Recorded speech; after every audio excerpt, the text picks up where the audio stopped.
What's up, everybody? Welcome back to the College Sports Show here on the Post-Gazette Sports Now YouTube channel. She is Abby Schnable. I'm Noah Hiles. Abby, it's been a while. We've covered a couple tournaments. One of us suffered a terrible COVID illness. If you're okay with me sharing that. No, I don't care. I figured. I apologize. We're live. Yes, yeah, you're doing great. And we're back at it now. But it's been a while. Are you feeling better? Are you doing okay? I am a lot better. As I told Noah earlier, the last episode of this I was on, I 100% had COVID. I just didn't know it yet. And then, 2 weeks of kind of just like roughing it. Here we are. Today was like my real first like full day being a human again. And it's been great, but I'm ready to go to bed. All right. Well, you're ready to go to bed. But before you go to bed, as we're recording this Wednesday evening, we got some things to talk about. And first things first, Penn State basketball has a new head coach. Mike Rhoades comes from VCU, a team that reached the tournament this past year.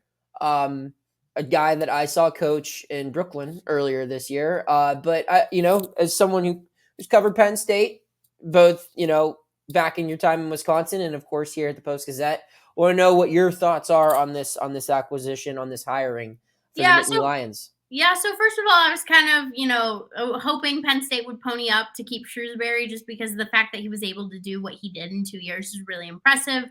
But obviously, they did not want to do that. And now he's at Notre Dame, so we will continue to see him. But so Mike Rhoades, like you said, from VCU, he's actually a Pennsylvania native. As a 2-time All-American for a D3 Lebanon Valley College back in the 90s, which is pretty cool. It's going to be interesting. So, he's taken VCU, or he's helped VCU qualify for 3 of the last 4 tournaments, which is impressive. Granted, last year they were supposed to be in it, and then they all got COVID, and so they couldn't be in it.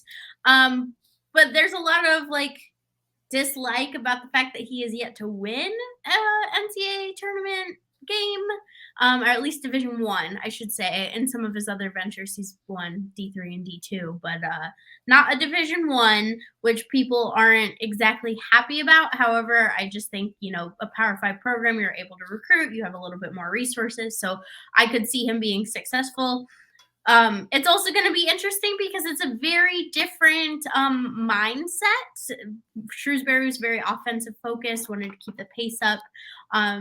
Rhoades is very defensive focused. What's good for Penn State in a way is that they have a lot of turnover. So it's not like you have to teach a bunch of guys a whole new recipe for success. It's really just the freshmen, and there's a couple of other people and bringing in transfers, obviously. So I don't know. It's going to be interesting. They brought him in at about $3.5 million, which is more than he was making at VCU. I was going to say, that's a lot of money for a guy who's never won a game in a tournament. Yeah, and there's a lot of discourse on Twitter about that as well. Just should we have brought him in at that much? And it's a 7-year deal, and it gets up to $25 million, event.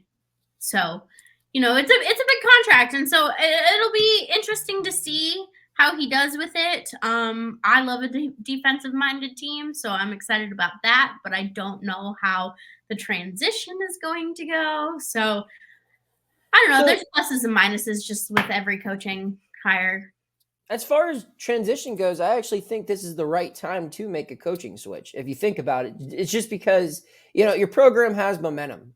This team won a tournament game, and it fought hard against the Texas team that went all the way to the Elite Eight, that won the Big 12. There's a lot of positives there. And so it's coming off a year where there was national recognition, but also it allows your guy to come in and establish what type of program he wants. Mm-hmm. There's not a lot of roster turnover for Penn State basketball right now. You're saying goodbye to a lot of guys who are the reason you won these basketball games, who are the reason you played in March. And that includes Micah Shrewsberry, but the Funks, the Pickett's, everyone else. Yeah, you got guys going to the NBA or guys just leaving, and this is the time for that change to be made. If you it's unfortunate that Micah Shrewsberry couldn't stick around, because I do think he could have kept Penn State basketball competitive, but I think that he kind of recognized that, Notre Dame's a university that's going to give more opportunities to its basketball program than probably Penn State will. Not that Penn State doesn't necessarily completely disregard basketball, but in the hierarchy of sports at Penn State, it's sports like volleyball and wrestling are a lot closer, if not higher up on the priority list, and maybe even hockey too, I guess, than basketball. So that's not the case at Notre Dame. And Shrewsberry's an Indiana guy too. He is, yeah. He's coached in Indiana. He grew up in Indiana. It makes total sense, and it's a good move for him. It really is, because he has a better chance of winning the ACC at Notre Dame than he does at winning the Big Ten at Penn State. Well, and that's even saying after he was 1 3-pointer away from winning it this year. And what's good for Rhoades too is obviously, the A-10's nothing to bat an eye at, especially in some of the, maybe not this season, but maybe some of the other recent seasons. And the fact that he's been able to take VCU to qualify for 3 of the 4 last NCAA tournaments, that's good, especially when you're going to the Big Ten, when more often than not, 7-8 teams are getting into the tournament. And even if you can just scrape by, I mean, Micah Shrewsberry did it this year and then ended up taking his team to the second round. And so I think Rhoades knows the recipe for success. It's just, how does he get that at this level? And I think that's where some of the concern comes too. It's Penn State fans right now. You're seeing a lot of people concerned about NIL and the university's ability to bring that stuff. And those are questions at every university. I haven't met one, person, a fan of a college program or someone who works at a college program that's like satisfied with where their team, with their university, their athletic department, and where it's at in NIL. Everyone thinks that, we're at a disadvantage compared to program X, and then you go talk to program X and they're, are we kidding me? Look at what program Y is doing. It's borderline illegal. And then you talk to program Y and they go to, there's just all that. So, but I do think that that's something he's going to need to figure out. And I think obviously it's the transfer portal, and that's going to be a big key here. And it's a different type of using the transfer portal when you're at a Big Ten program compared to, being at an Atlantic 10 program, where at the A10, you're going and getting guys from mid-majors. The Big Ten, you're getting guys from the Atlantic 10. You might be plucking guys from your old team or guys that you used to play against in conference play. But it'll definitely be interesting to see how Mike Rhoades fares during his time in Happy Valley. I mean, hey, look at Pitt looking at the Dayton kid. Yeah. Amzil. And then we can switch over to that now. That was a smooth transition on your end, Abby Schnable. I like it. I like it. So yeah, Pitt is in the mix for the transfer portal once again. The Panthers, it's just different this year, Abby. When everyone can say, they're losing these 4 guards, and they are. I'm not gonna sit here and say they're not, but in reality, I mean, this team returns 2 starters. One of them is a leading scorer, and 2 very promising young forwards down low in the Diaz-Graham twins. And it has 3 4-star guards coming in, with Dior Johnson returning, assuming that he returns, and then Jalen Lowe and Carlton Carrington both coming in out of high school. So there are less holes to fill. And before we, talk about some of the guys that Pitt's looking at in the portal, Abby, just as someone who, watched the team this year, covered the team, if you could fill one hole on this Panthers roster, and not necessarily with the name itself, but just a position, what do you go with here? Do you add more depth down low to fix the rebounding? Are you finding a stretch 4? Are you adding more veteran presence in the backcourt? Are you adding shooting? What are you looking for if you're Jeff Capel? So I definitely think, like you said, rebounding. Rebounding was a huge issue for them. They really struggled with that this year, and I think that is like 1A on the list. And then I think 1B, and I know you told me to pick 1, but I'm picking 2, is I think you need to bring in an experienced guard to kind of help Blake Hinson out, just because, not obviously Blake Hinson himself doesn't need the help, but this team is going from a very, very veteran heavy team to here we're going to hand the reins over to a couple freshmen and a sophomore, which is fine.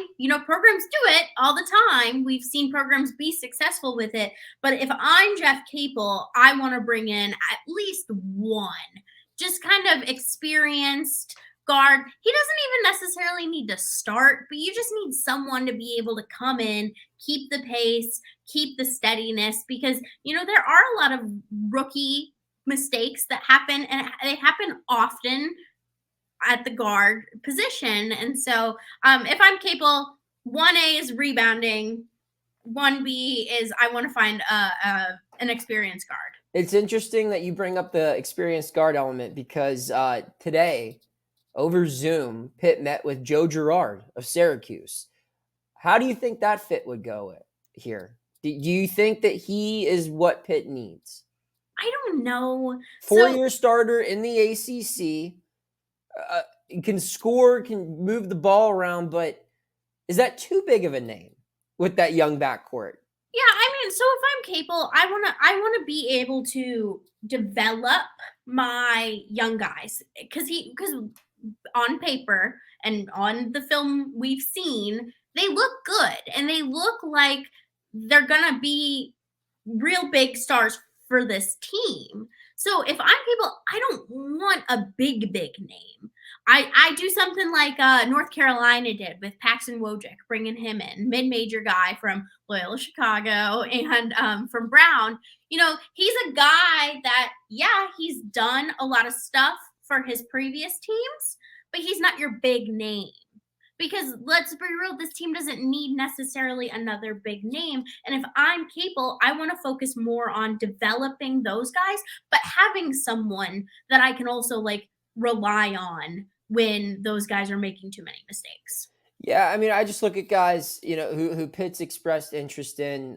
Some names that Mustafa Amzil is number one still on my list. That's the guy you mentioned from Dayton. Fede Federico's international teammate. They both came over together from Finland to the United States in 2020. I just think there's so much upside there with the rebounding. Like you said, he's a stretch four, someone who allows Blake Hinson to play at the three and just be Blake Hinson, shoot from the logo. Don't play defense. We've got these things covered now. You can rebound, but you won't have to be the leading rebounder anymore. Puff Johnson's another intriguing name, a local guy, North Carolina's sixth man the last couple of years from Moon Township. If he's healthy, he's a great player. How often is he healthy? That's a big question. But, maybe a lesser role at Pitt would do something like that. Miles Stute from Vanderbilt, another guy, 6'7", junior forward, helped Vanderbilt come really close to making the NCAA tournament this year. And then, but on the North Carolina line of thinking, and Abby, I think this is a guy who can kind of do both of what we're looking for here. It's Chris Ledlum from Harvard.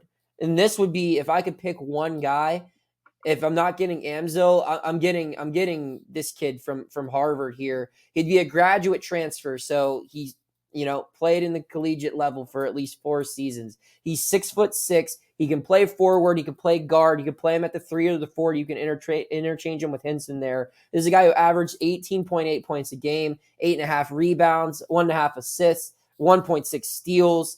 I just love everything that he brings to the table, and he shoots almost 30% from 3-point range.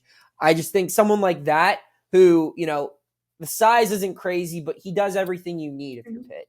Finding one of those players, they only need one starter from the portal. Yeah. I think, I don't think it needs to be a guard. I agree that they need to get a veteran guard, but if they could find someone, maybe not like a point guard, but like a Greg Elliott, just someone who'd be willing to be like a sixth man, come off the bench, shoot threes, play some defense, and be a vet, be a mentor. That would be great for this. You said Greg Elliott. I was thinking being Nike Sabandi. Both. Well, Nike Sabandi, yes. So Greg Elliott was the sixth man for Marquette for 5 years. Oh, yes. And he started at Pitt, but that was his role at Marquette. If they can find, and that's a tough sell. But I think the way you could sell it is, looking around at what the ACC is going to look like next year, Miami's probably going to digress. So will Virginia. Pitt should be at least picked to finish 5th in the preseason next year.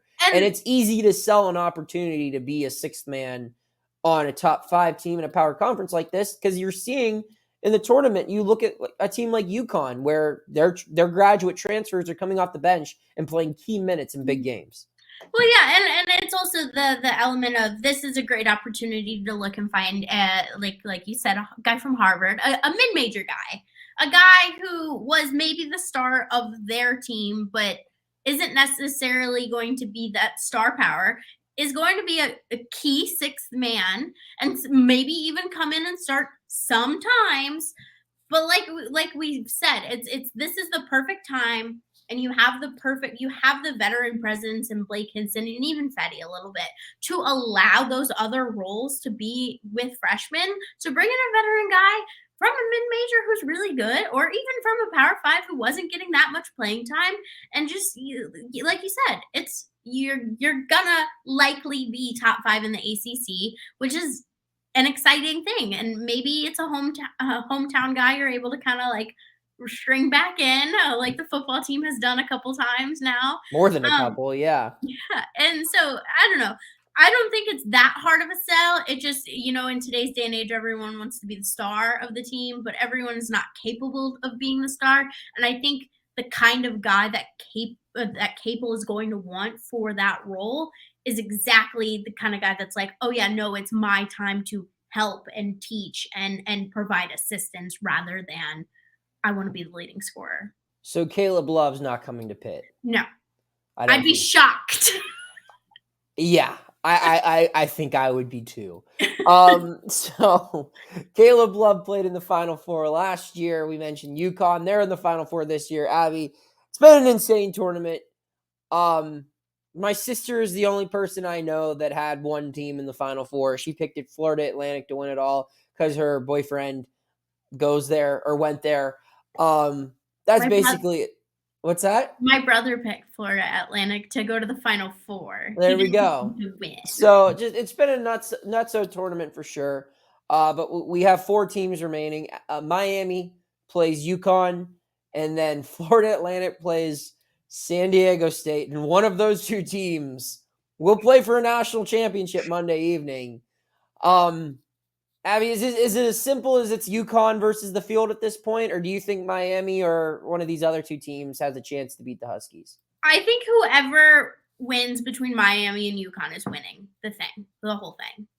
I love Florida Atlantic and I love San Diego State, and I think both teams are really well-rounded and fun to watch. However, I just think Miami and UConn edging out Miami right now, but Miami and UConn are just like unbelievable teams right now. They're just so powerful. Like they're just fun to watch. It's good basketball. Like that game is going to be so good to watch. Like, I'm so excited. And so I don't necessarily think it's UConn against the field, because I do think Miami matches decently with them. And I think Miami is really hot right now. I mean, I guess all of the teams are hot right now, but yeah. I like how Miami's playing, and I think Miami could give them a run for their money. I don't really see how San Diego State or Florida Atlantic match up against either of those 2. No. And so it's to me, it's whoever wins that one. And then I'd be hype if San Diego State or Florida Atlantic won, but I just don't see it happening. I mean, Florida Atlantic's just the vibes at this point. My older brother, the one who has them in his bracket, he calls them Flantic.